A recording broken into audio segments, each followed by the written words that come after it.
This is round 3 of the Magical Tournament that was held at Portland Game Store in Portland, Oregon in April 2026. The top of the screen is Kellen, and the bottom of the screen is Ian, both playing Sorcerer for this event.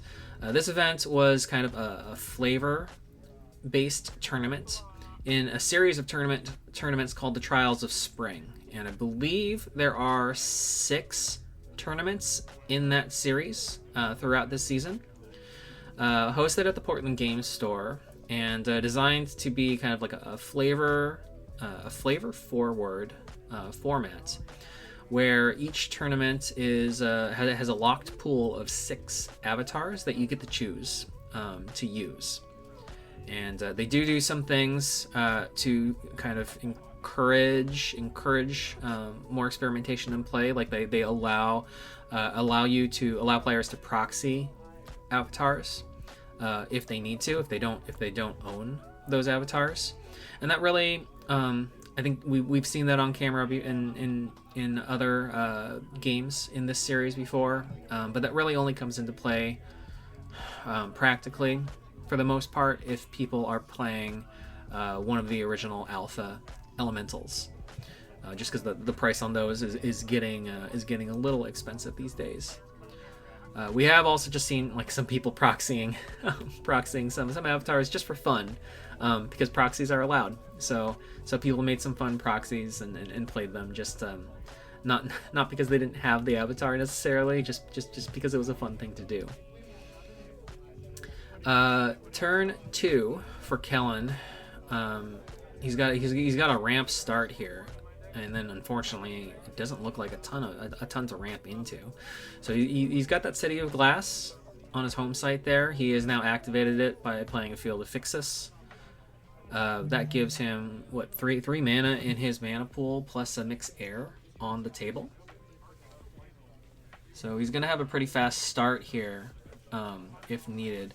Ian, I think I spied an Into the Abyss in his hand, so he does have some mostly hard removal there in his hand. He just has to get up to 4 mana in his mana pool. But that's kind of one of the things that it looks like he's playing maybe a mono water or a water heavy deck here.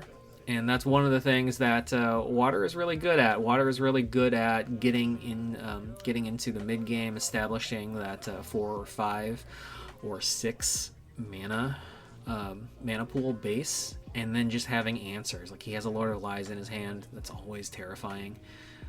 You always have to, whenever somebody is playing water across from you on the table, you have to assume they have these types of cards in their hand. You have to assume they have a Lord of Lies, and if they can get the 6 mana, you're going to be in trouble, or you have to anticipate that card will come down on the board. Kellen ramping out a Dapril Vampire. Not the most ideal ramp there, just because he's got leftover mana on this turn he can't make use of. But getting a vampire out turn 3 still pretty scary. Ian ramping himself on his turn here with a Dark Tower, and there is that Into the Abyss that I mentioned earlier. And I think he's going to play it. I think he's just going to play it, remove the vampire early here, because he has ramped into 4 mana on this turn. There's the Into the Abyss, pulling the vampire into the void, banishing it. I think Kellen just put it in his cemetery, but it is technically banished when it goes into the void. Kellen, a turn 4 with another ramp there with a Gothic Tower. Can't make use of that ramp mana though. Playing an Arcade of Bones on his back row, which is a really interesting inclusion in his deck. And again, like one of the things that I think that this tournament series in general really supports is players just having fun and getting a little weird with their deck construction or deck designs, and maybe just trying to play some things that aren't necessarily like top meta, and just kind of being less worried about ultra competitive play, and just getting into some more experimentation. Ian has just a lot of real dangerous stuff in his hand, though, and it's going to be a huge problem for Kellen if Kellen does not have like removal answers, or is not able to kind of draw into removal answers. Both of them on Sorcerer here, they've established 4 mana. They could start tapping for an additional card per turn now at this point. It just depends on how they have curved out the mana costs on their spell books. Ian, I think, like, opted to draw a Sight to get his mana pool up, and again, like, I think it's because he's got so many like threats in his hands. He's eyeing an Atlantean Fate. He's got a Ring. He's got a Lord of Light. All the bombs are in his hand, and he managed to get a Sacred Stag out, which is already on the board there. Atlantean Fate, choosing to get an Atlantean Fate out now, with no minions to submerge and kill, but it does hit all 4 sites there, and it just like completely obliterates Kellen's thresholds. So Kellen only had 2 air threshold, but he probably needed 2 air threshold for most of the things that he wants to cast, or at least 1. And just like removing all of the threshold at this point in the game is like a potentially huge tempo play there, and especially gives Ian a lot of advantage, since he has the kind of the most powerful minion on the table there with a ward on it. Dark Tower being played under the Gibbous Night Gaunts that Kellen summoned previous turn there. Kellen was thinking about the placement when he summoned the Night Gaunts into the Void, and I think what he might have forgotten, which I think is a common thing to forget with Night Gaunts or things in the Void, is that if a minion with Void Walk also has Airborne, Airborne does not allow it to move diagonally from a Void square onto a site in the realm. Airborne is an ability that only applies within a region from a site to a site. Kellen choosing to play a Magic Missile to pop the ward on the Sacred Stag, and then because he has Water Threshold from all of his sites being sunk with Atlantean Fate, he is playing a Drown to remove that piece. So he gets rid of the threat on the board. He now has the only minion on the board, which is nice, and it attacked in for 3 points of damage. But it cost him 2 cards just to remove it. And here come Ian's bombs onto the table there. Just a Lord of Lies onto the site that he controls, where the Gibbous Night Gaunts are, forcing them to fight each other. Just eating the Night Gaunts and leaving a 6 power threat on the table there. Kellen, I think just drawing spells here, tapping to draw spells, desperately trying to find something that's going to allow him to combat the Lord of Lies that we're seeing. Was that Orm Infestors? Orm Infestors under Field of Fixus. A source of ping damage if he can get it if he can get it under one of Ian's sites and to stick. So that is viable potentially long term, but he does need a solution to the Lord of Lies soon. Otherwise, it's just gonna start smacking him for six a turn. And Kellen already at 16 health. He can only withstand maybe two or three turns of attacks coming in without any presence on the board here. Here comes the Lord of Lies, 6 points of damage.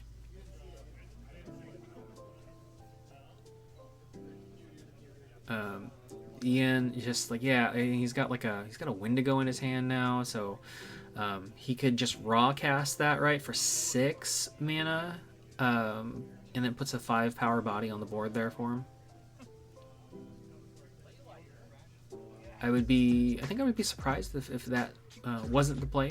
What was not the play for him at this point? He's got that ring in hand, sure.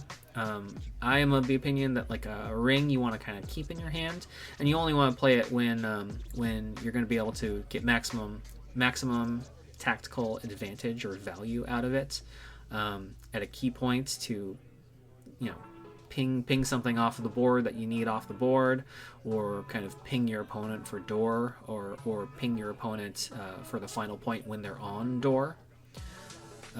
He is choosing to play the ring now instead, and I think just because he feels like he has so much advantage, it probably feels like a safer bet to play it. And I think he has 1 frog token on the board from the very beginning of the game there for the Croaking Swamp. So I think he could have played he still could have played the Wendigo, but he's playing a Mariner's Curse. I'm not quite sure why he's playing a Mariner's Curse. I think he just wants to set himself up defensively.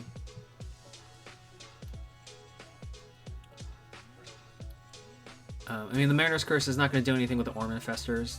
The Orm Infestors have submerged. They're already currently living in underwater. He's thinking about... He's got a Riptide in his hand. I don't know why he's choosing the Riptide. And I think his thinking here is with that Riptide is he gets the cycle card, sure.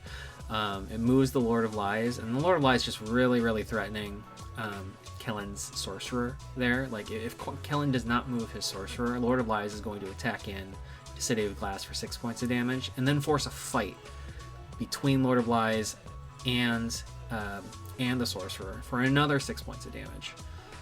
So that's going to bring him to door, unless he has a way to remove Lord of Lies or play a blocker or move his Sorcerer. But he didn't move his Sorcerer. I think he tapped, I think, for another spell, just because he needs he needs the fish for answers here.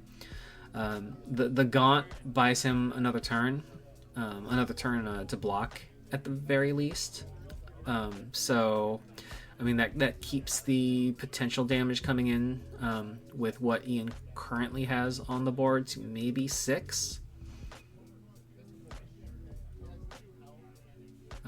Ian still with that Wendigo in his hand.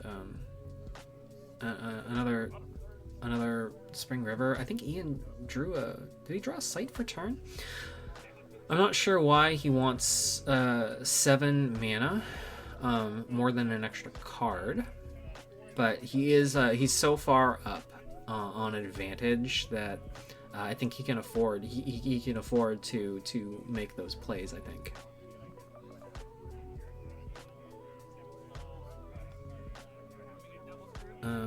Let's see, the cards in his hand.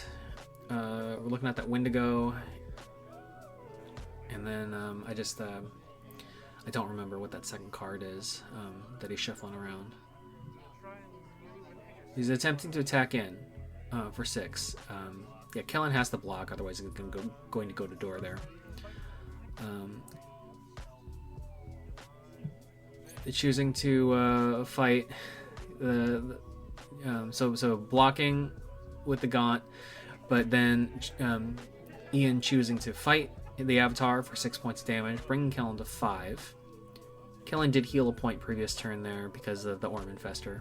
and deal a point of damage to Ian.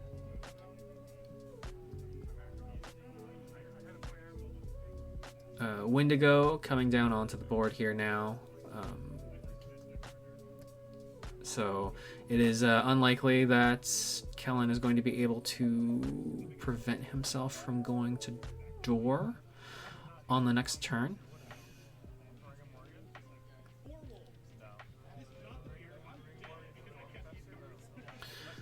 Ian just double checking if he can target the Aura Infester with the ring, and the answer is no, just because it has to be in the same region as the caster, and since they are above ground, they're not casting in the below ground water region.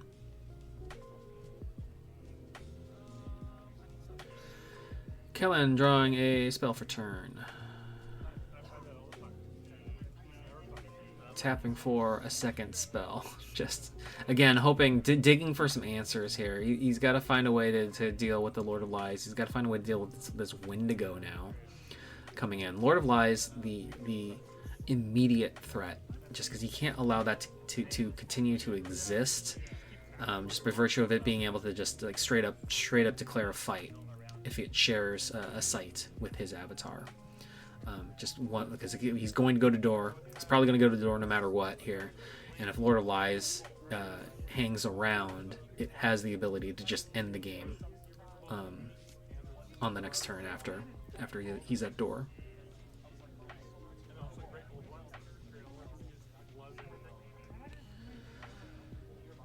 So, Kellen trying to run away with a blink.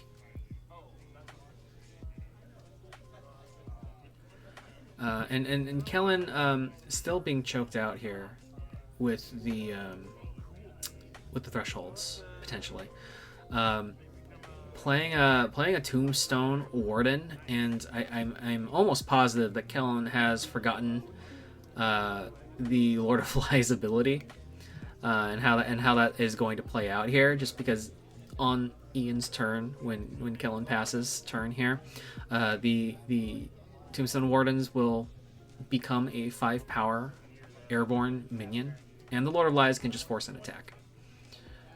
Force them to fight each other.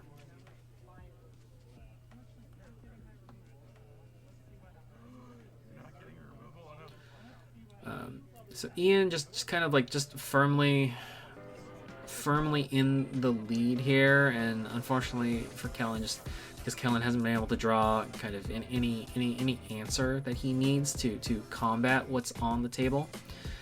I think Ian is going to just round this game out with kind of some standard water, powerful water pieces here. He's got a Abaddon Succubus in his hand, which could potentially allow him to deal with the Tombstone Wardens, or at least pull the Tombstone Wardens, like start pulling the Tombstone Wardens out of position.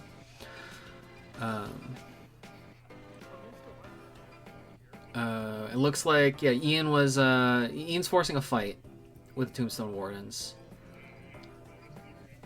and the Sorcerer.